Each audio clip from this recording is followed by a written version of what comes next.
Husband's mother wore a wedding dress to our wedding. I had her removed. The wedding dress that ended everything. I'm the real woman in his life, she announced, smoothing down the white silk of her wedding dress as she stepped out of the limousine. That's what my mother-in-law said to me on what was supposed to be the happiest day of my life. My name is Gabrielle Ford, I'm 29 years old, and I work as a family law attorney in downtown Chicago. In that moment, standing in my own wedding dress outside St. Michael's Cathedral, I knew exactly what kind of woman I was dealing with. And more importantly, I knew exactly what I was going to do about it. I didn't scream. I didn't cry.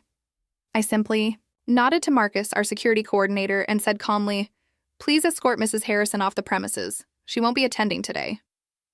What she didn't know was that her little stunt had just cost her any relationship with the grandchildren she would never meet. Let me back up and tell you how we got here.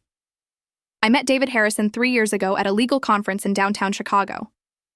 He was a financial advisor with Morrison & Associates, specializing in estate planning for high-net-worth families. I was immediately drawn to his quiet confidence and the way he talked about his clients with genuine care. Our first conversation lasted 4 hours over increasingly cold coffee, discussing everything from tax law to our shared love of old movies. David was different from the other men I'd dated. He was thoughtful, successful, and seemed to have his life together. There was just one complication: his mother, Patricia Harrison. From our very first meeting, Patricia made it clear that no woman would ever be good enough for her baby boy. She had raised David alone after his father passed away when David was 12, and she treated their relationship like a marriage rather than a mother-son bond. She called him 3 times a day, had a key to his apartment, and somehow always managed to show up whenever we had plans. "She's just protective," David would say whenever I brought up her intrusive behavior. "She's been through a lot. When Dad died, she poured everything into raising me. I'm all she has." I understood grief. I understood loss. What I didn't understand was why a 55-year-old woman needed her 32-year-old son to call her every morning and every night, why she insisted on approving his wardrobe choices, and why she threw a tantrum whenever he spent the night at my apartment. But I loved David, and I thought that with time, patience, and clear boundaries, Patricia and I could find a way to coexist peacefully. I was wrong. The first major red flag came 6 months into our relationship. David had planned a surprise weekend getaway to Napa Valley for my birthday. We were supposed to leave Friday evening after work. At 3 p.m. that Friday, David called me from his office. "Gabrielle, I'm so sorry, but we have to postpone the trip. Mom fell down the stairs at home and twisted her ankle. I need to take her to the hospital and stay with her tonight." I drove straight to Patricia's house after work, bringing flowers and homemade soup. I found her in her kitchen, standing perfectly fine on both feet, preparing dinner for David. "Oh," she said when she saw me at the door, not even attempting to limp. "David didn't tell you? I'm feeling much better now. These things heal so quickly when you have the right care." She gestured toward David, who was sitting at her kitchen table looking guilty and confused. I said nothing. I simply placed the flowers on her counter, kissed David on the cheek, and left. That was the first time I started keeping notes. As a family law attorney, I'd learned the importance of documentation. Emotional manipulation, parental alienation, and boundary violations were patterns I recognized professionally.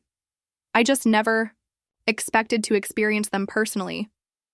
But from that night forward, I kept a detailed record of every incident, every lie, every manipulation, the emergency appendectomy that turned out to be gas, the car accident that was actually a minor fender bender in a parking lot, the heart palpitations that coincidentally occurred every time David and I planned a romantic evening. Patricia had an emergency for every occasion, and David fell for it every time. "She's been to the ER 12 times in the past 8 months, I told David one evening, showing him my carefully compiled list. "That's statistically impossible unless she has a serious chronic condition. Has she seen a specialist? Had any tests done?" David stared at the list, his face growing pale. I never thought about it that way. She just seems so fragile since Dad died."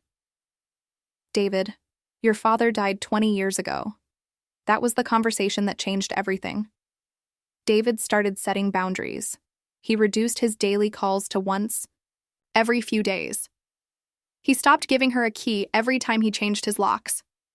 When she claimed to have food poisoning on the night of my law firm's anniversary dinner, David told her to call her doctor instead of rushing over to her house. Patricia did not take these changes well. The text messages started first. She began sending David increasingly frantic messages about her health, her loneliness, her financial concerns. When he didn't respond immediately, she'd call me. "Gabrielle, I know you're trying to turn my son against me," she said during one particularly memorable call. "But you need to understand that I was here first. I'll be here after you're gone. David and I have a bond that you could never understand." "Patricia," I replied calmly, "I'm not trying to turn David against anyone. I'm just trying to build a healthy relationship with the man I love. He's not yours to love. He's mine." I added that conversation to my notes word for word. When David proposed to me on Christmas morning, Patricia's reaction was explosive. She showed up at my apartment that evening, unannounced and uninvited.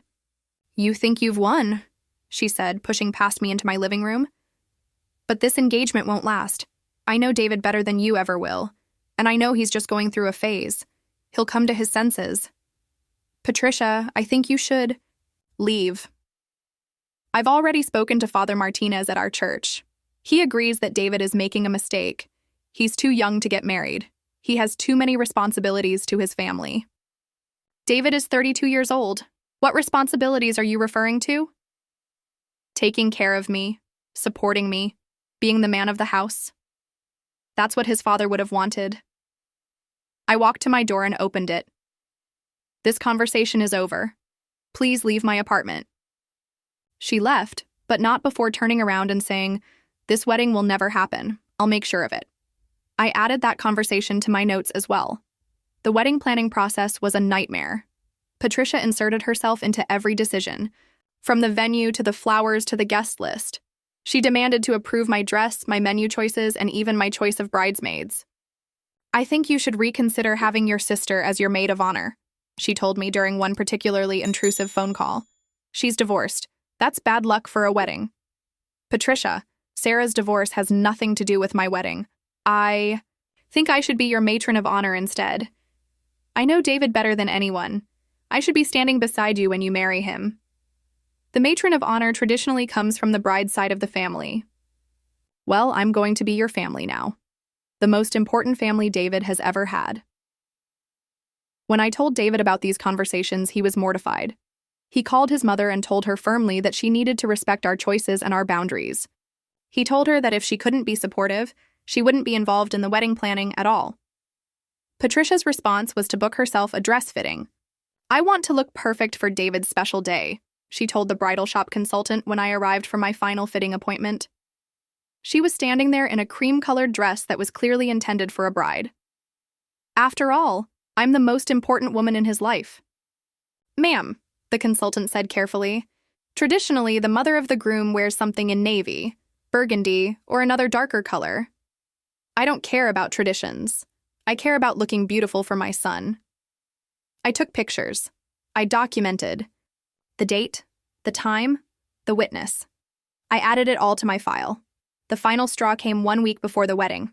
David and I were having dinner at his apartment when Patricia used her key to let herself in. She was carrying a suitcase. "I've decided to move in with you until after the wedding," she announced. "I want to spend as much time as possible with David before he makes this mistake." David stood up slowly. I had never seen him so angry. "Mom, give me your key." "What?" "Your key to my apartment. Give it to me right now." "David, you don't mean—" "I absolutely do mean it.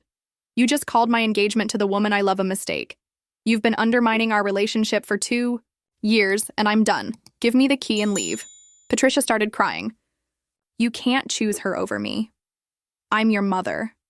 I sacrificed everything for you. I never remarried because I was devoted to raising you.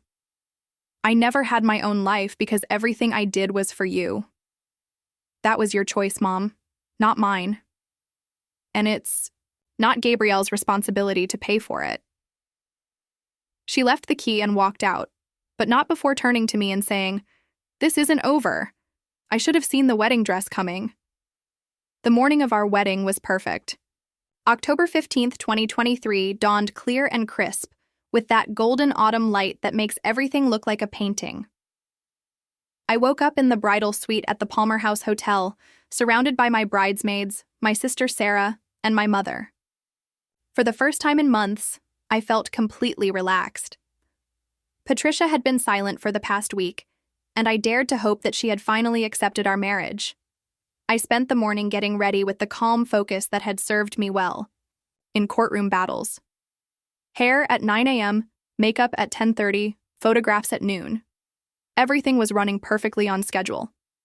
My dress was a classic A-line in ivory silk, with delicate beadwork on the bodice and a cathedral train. I felt beautiful and confident and ready to marry the man I loved.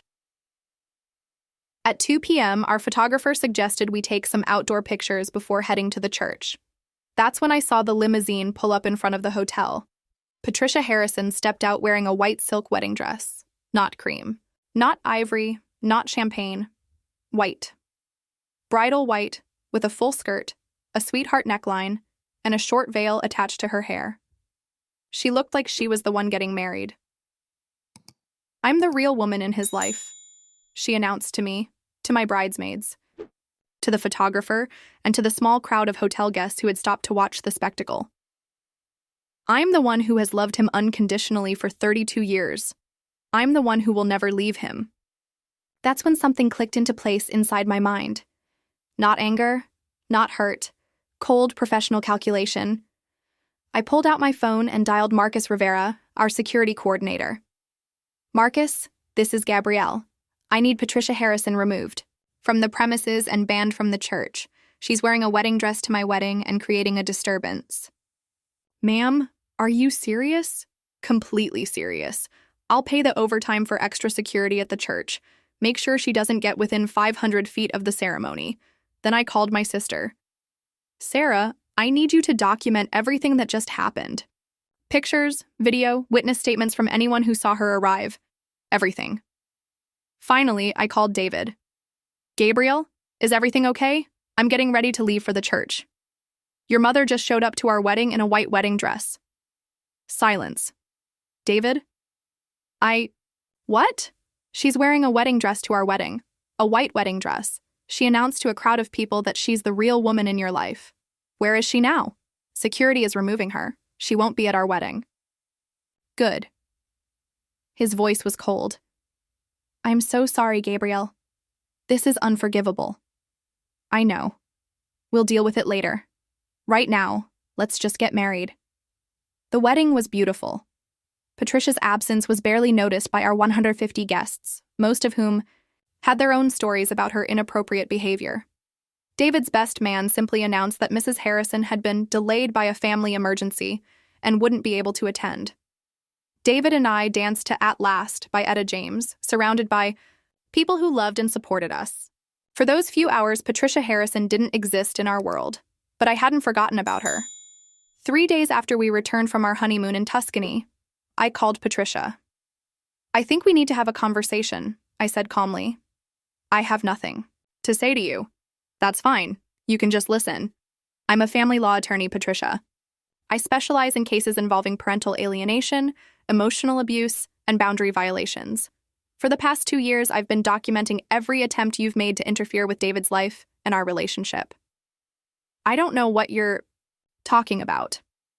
"I have records of 47 fake medical emergencies, 23 incidents of emotional manipulation, 12 uninvited intrusions into David's apartment, and now 1 incident of deliberately disrupting our wedding while wearing a bridal gown. I have witnesses, photographs, and recorded phone conversations." Silence. "Here's what's going to happen," I continued. "David and I are going to build our life together without your interference. We're going to buy a house, travel, advance our careers, and eventually have children. You will not be part of any of that unless you get professional help and learn to respect appropriate boundaries. You can't keep my son away from me. I don't have to. You've already done that yourself.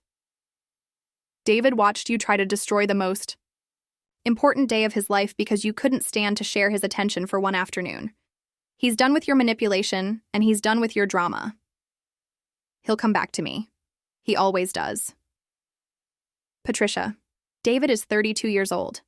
He doesn't need to come back to anyone. He needs to move forward with his life. I hung up the phone and added the conversation to my file. Over the next year, Patricia tried everything. She sent flowers to our new house with notes about how much she missed David. She showed up at his office claiming to need financial advice. She even called my law firm, trying to convince my partners that I was creating a hostile work environment by stealing her son. David blocked her number after she sent him 73 text messages in one day. We changed our address and didn't give her our new information. When she somehow found out where we lived and started leaving gifts on our doorstep, we installed security cameras and filing a restraining order. I feel like I'm losing my mind, David said one evening after finding another package from his mother. I keep wondering if we're overreacting. She's sick, Gabrielle. This isn't normal behavior. You're right, I said gently. It's not normal. It's pathological. And the fact that you can recognize that now shows how much you've grown. I spent 30 years thinking this was what love looked like. Constant need, constant crisis, constant drama. I thought that's what it meant to be important to someone. David, love is what we have. Partnership, respect, support, trust. What your mother wants from you isn't love. It's ownership. The breaking point came 18 months after our wedding. Patricia hired a private investigator to follow us, trying to gather evidence that I was abusing or manipulating David. The investigator, a decent man named Robert Chen, came to our house to warn us about what she was asking him to do. Mrs. Harrison wants me to photograph you arguing, document any signs of Mr. Harrison being unhappy or stressed, and basically build a case that you're harming him, he told us. I've worked a lot of divorce cases, and I've seen genuine abuse. This isn't that. This is a disturbed woman paying me to stalk her son and his wife. What did you tell her? David asked. I told her I couldn't help her, but I wanted to warn you that she's not going to stop. She's talking about hiring a different investigator, maybe filing false police reports. She's escalating. That night, David wrote his mother a letter. I didn't help him write it, didn't edit it, didn't even read it before he sent it. These were his words. Mom, I love you. I will always love you. But I cannot have a relationship with you while you continue to try to destroy my marriage and threaten my wife. Gabrielle is not your enemy. She is the woman I chose to spend my life with, and she makes me happy in ways I never thought possible. Your refusal to accept her, your attempts to interfere with our relationship, and your recent decision to hire someone to spy on us have made it impossible for me to trust you or feel safe around you. I am asking you to seek professional help. Find a therapist who specializes in family relationships and grief counseling. Do the work to understand why you need to control my life instead of building your own. When you're ready to respect my marriage and treat my wife with courtesy, we can try to rebuild our relationship. Until then, please do not contact me, my wife, our employers, or our friends. I hope someday you'll choose healing over hurt, but I can't wait for that day to live my life. Patricia's response was to show up at the church we attended and cause a scene during Sunday service. She stood up during the prayer requests and asked the congregation to pray for her son, who was being held captive by an evil woman who had turned him against his loving mother. We started attending a different church. 2 years after our wedding, I got pregnant. David and I were thrilled, but we also knew that this would trigger Patricia's most desperate attempts to insert herself into our lives. We were right.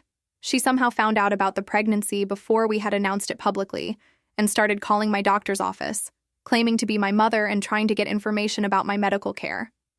She sent packages of baby clothes and toys to our house, all addressed to David's baby, with no mention of me. She even reserved a room at the hospital where I planned to deliver, telling the staff she was the baby's grandmother and needed to be there for the birth. I've dealt with situations like this before, Dr. Amanda Chen told me during one of my prenatal appointments. I'm going to put a password on your file, and I'm going to provide the hospital with a photo of Patricia Harrison. She will not be allowed access to your room or information about your care. When our daughter Emma was born on a snowy February morning, Patricia somehow found out within hours. She showed up at the hospital carrying balloons and flowers, demanding to see her granddaughter. Hospital security removed her from the premises. For the next 3 months, Patricia tried everything. She sent letters addressed to Emma, packages filled with grandmother gifts, and even hired a lawyer to demand grandparent visitation rights. That's when I had to explain to Patricia's attorney, a tired-looking man named George Walsh, exactly what kind of case he had taken on. Mr. Walsh, I'm also an attorney and I specialize in family law. Your client has spent the past 4 years engaging in stalking, harassment, and emotional abuse. She wore a wedding dress to my wedding, hired a private investigator to spy on us, and has attempted to interfere with my medical care. I have documentation of all of this behavior. Mrs. Ford, my client, is simply a grandmother who wants to see her grandchild. Mr. Walsh, your client has never met this grandchild. She has made no effort to repair her relationship with her son. She has shown no respect for our family's boundaries. Illinois law is very clear about grandparent visitation rights. They don't exist when the parents are married and in agreement about the child's best interests. He dropped the case a week later. Emma is now 6 months old, and she's never met her paternal grandmother. She never will, unless Patricia makes some fundamental changes to her behavior and her mental health. David has made peace with this decision. I thought I would feel guilty, he told me last week as we watched Emma playing in her bouncy seat.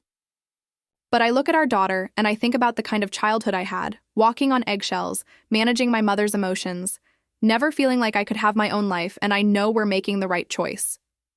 Do you think she'll ever get help? I asked. Honestly? No. She's 59 years old, and she's spent 4 years doubling down on destructive behavior instead of looking at herself. People don't change unless they want to change. Patricia Harrison still sends Christmas cards addressed only to David, still drives by our house occasionally, still tries to friend our mutual acquaintances on social media to get information about our lives. But she doesn't call, doesn't show up unannounced, and doesn't create emergencies to manipulate David's attention, because she knows that the cost of that behavior is losing access to her son forever. I sometimes wonder if I was too harsh, too calculating, too cold in how I handled Patricia's intrusions into our life. Then I remember the wedding dress, the announcement that she was the real woman in David's life, the 2 years of documented manipulation and boundary violations. I think about Emma, sleeping peacefully in her nursery, unaware that she has a grandmother who chose control over love, drama over healing, ownership over relationship. I think about the kind of woman I want Emma to become. Strong, independent, capable of setting boundaries and maintaining them. I think about David, who is learning for the first time in his life what it feels like to make decisions without considering how they'll affect his mother's emotional state. Who is discovering that love doesn't require sacrifice of your own identity, that commitment doesn't mean enmeshment, that family can be a source of support rather than stress. The night before our wedding, my grandmother pulled me aside and said, "Marriage isn't just about loving someone. It's about protecting the life you build together. Sometimes that means protecting it from people who claim to love you but don't know how to do it in healthy ways." I didn't understand what she meant then. I do now. Patricia Harrison wore a wedding dress to my wedding and announced that she was the real woman in her son's life. I had security remove her before the ceremony, and she's never met our daughter. She never will, unless she chooses healing over hurt, respect over control, and love over ownership. That choice is entirely up to her. But I won't let her hurt my family while she's making it. I've learned that sometimes the most loving thing you can do is refuse to enable someone's destructive behavior, even when that someone is family, especially when that someone is family. Our daughter is growing up in a home filled with peace, respect, and healthy boundaries. She's learning that love is about supporting each other's growth, not controlling each other's choices. She's seeing what it looks like when two people choose each other every day, not because they have to, but because they want to. That's the legacy I want to give her. That's the lesson I learned from the woman who wore a wedding dress to my wedding. Some people will always choose drama over peace, chaos over stability, control over love. But you don't have to choose to let them into your life. And sometimes, the most powerful thing you can do is simply refuse to participate in their dysfunction. Patricia Harrison taught me that lesson, though I doubt she intended to, And for that, in a strange way, I'm grateful. For that, in a strange way, I'm grateful.